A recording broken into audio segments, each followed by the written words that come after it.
Ceci dit, je vais présenter un peu l'historique du BUNEC, ce qui a déjà été fait, parce qu'on aura tendance, beaucoup ne sont pas au courant de ce qui se passe au niveau du BUNEC par rapport à cette modernisation de l'état civil et à l'identifiant unique.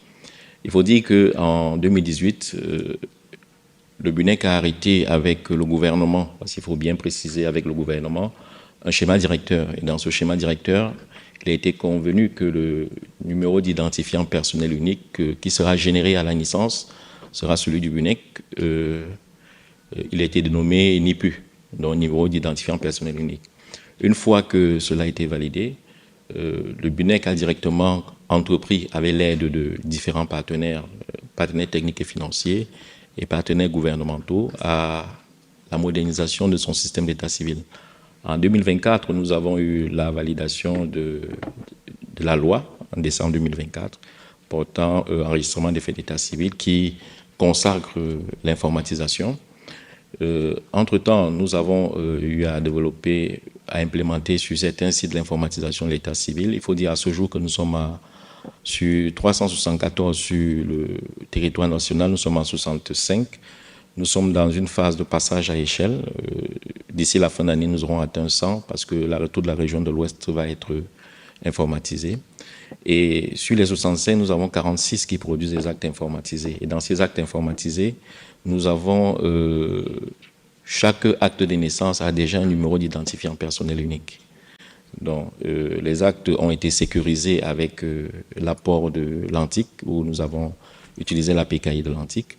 Et nous avons eu un très grand avantage, et je tiens à remercier Madame le directeur général de Camtel, parce que les données sont totalement souveraines, sont logées au niveau du data center de Camtel. Pourquoi il a été utilisé? Parce qu'il nous permet de mettre en œuvre un tunnel qui harmonise la remontée d'informations.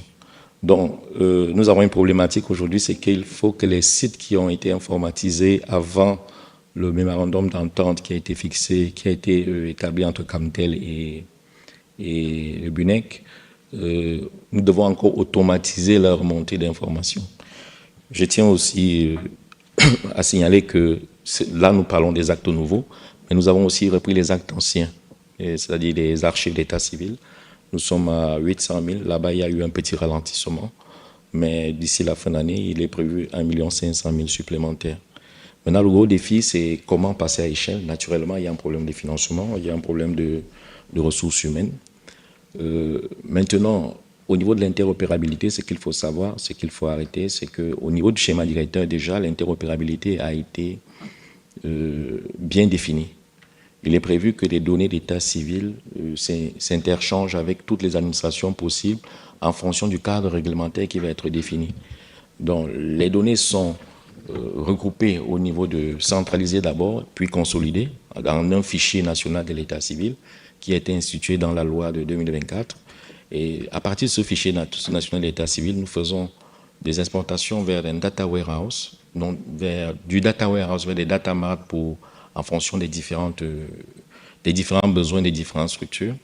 Et ce qui est prévu déjà à notre niveau, c'est de mettre en œuvre un système d'authentification.